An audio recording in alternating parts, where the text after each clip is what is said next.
আজকে আমাদের রেসিপি ডাল ফ্রাই। এটা রুটি দিয়ে, লুচি পরোটা দিয়ে খেতে খুব ভালো লাগবে।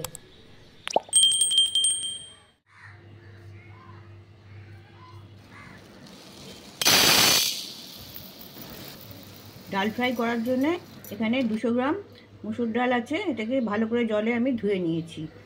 এবার আমি পরিমাণ মতো জল দেবো। জল দিয়ে এটাকে সেদ্ধ করতে বসাবো। মনে রাখবেন, খুব বেশি জল আগে দেবেন না। বাটির অর্ধেকটা জল দিয়ে এটাকে ফোটাতে বসাবেন।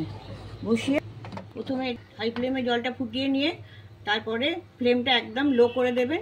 তা না হলে কী হবে, এটা যখন খুব জোর ফুটবে তখন এই জল উতলে বাইরে পড়ে যাবে, ফুটবে না ভালো, আর ডালগুলো সেদ্ধ হতে দেরি যাবে।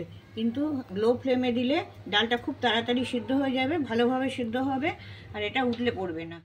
জলটা ফুটে গেছে, তলা থেকে একটু নেড়ে দিতে হবে, ডালগুলো বাটিতে কামড়ে যেতে পারে।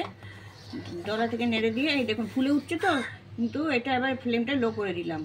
লো করে দিয়ে আমি আবার আর একটু জল দিয়ে দেবো। জল দিয়ে দিচ্ছি আর একটু। জলটা অনেক উপর অবধি এসে গেছে, কিন্তু লো ফ্লেমে থাকলে এই জলটা আর বাইরে পড়বে না। তবে মাঝে মাঝে এসে একটু ডালটা নেড়ে দিতে হবে। ডালটা যখন দেখবেন হাত দিয়ে টিপে গলে যাচ্ছে, তখনই জানবেন ওটা সেদ্ধ হয়ে গেছে। বেশি নরম করব না। ডালটা সেদ্ধ হয়ে গেছে, দেখেছেন উপরে সব ডালগুলো উঠে এসছে ফেটে ফেটে। দু একটা ডাল ফাটেনি, কিন্তু এটা গরমে থাকলে এগুলোও ফেটে যাবে। আমি একবার গ্যাসটা অফ করে দিচ্ছি। এরপরে রাখলে সব গলে যাবে, আর ডাল ফ্রাই তখন ভালো হবে না। এটা গরমে থাকলে বাকি ডালগুলো সেদ্ধ হয়ে যাবে। মোটামুটি 10 মিনিট মতন লেগেছে এটা সেদ্ধ হতে।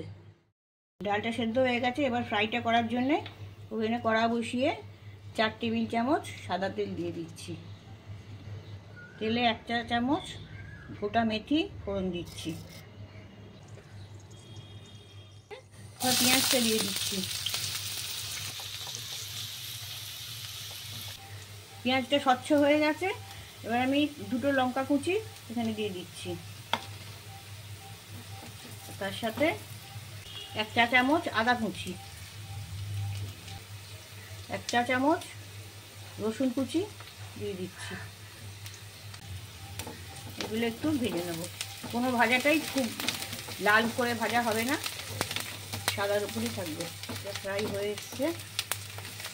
2টো টমেটো কুচি দিয়ে দিচ্ছি। টমেটোগুলো খুব বেশি গলবে না। 1 চা চামচ ধনে পাতা ডাঁটি কুচি এটা দিয়ে দিলাম। 1 চা চামচ কসুরি মেথি তাতে একটু পিষে দিয়ে দিচ্ছি।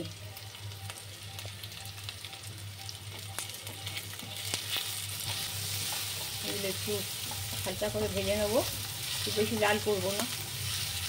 ভাজা হয়ে গেছে। যে ডালটা সেদ্ধ করে রেখেছিলাম সেটা দিয়ে দিচ্ছি। মিক্স করে দিচ্ছি। এতে আর জল দেবো না, এতে যা জলটা রয়েছে সেটাতেই এটা সেদ্ধ হয়ে যাবে। ফ্লেমটা মিডিয়াম করে দিচ্ছি। 1 চা চামচ লাল কাশ্মীরি লঙ্কার গুঁড়ো দিয়ে দিচ্ছি। স্বাদ মতো নুন দিয়ে দিচ্ছি। নুনটা খুব বেশি প্রথমেই দিয়ে দেবেন না, চেক করে দেখবেন ডালে বেশি নুন লাগে না। এটা ঢাকা ছাড়াই 5 মিনিট আমি ফুটতে দেবো। মাঝে তলা থেকে একবার নেড়ে দেবেন, তা নাহলে তলাটা ধরে যেতে পারে। এটা খুব কম জলে এটা সেদ্ধ হয়েছে। এটা ডালটাও সেদ্ধ হয়ে গেছে। এটা হয়ে গেছে। এবার আমি এতে একটু তড়কা দেবার জোগাড় করছি। এটা নামিয়ে রাখছি পাশে। তড়কা দেবার জন্যে একটা ছোটো কড়া বসিয়েছি। এতে আমি 1.5 টেবিল চামচ সাদা তেল দিয়ে দিচ্ছি। এতে হাফ ইঞ্চি আদা কুচি আর 2টো লঙ্কা হাফ করে কেটে দেয়া এতে দিয়ে দিচ্ছি।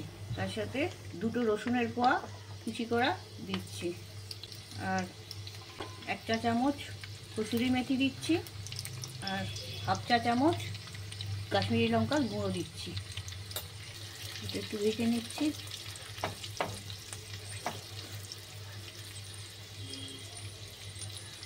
এটা হয়ে গেছে।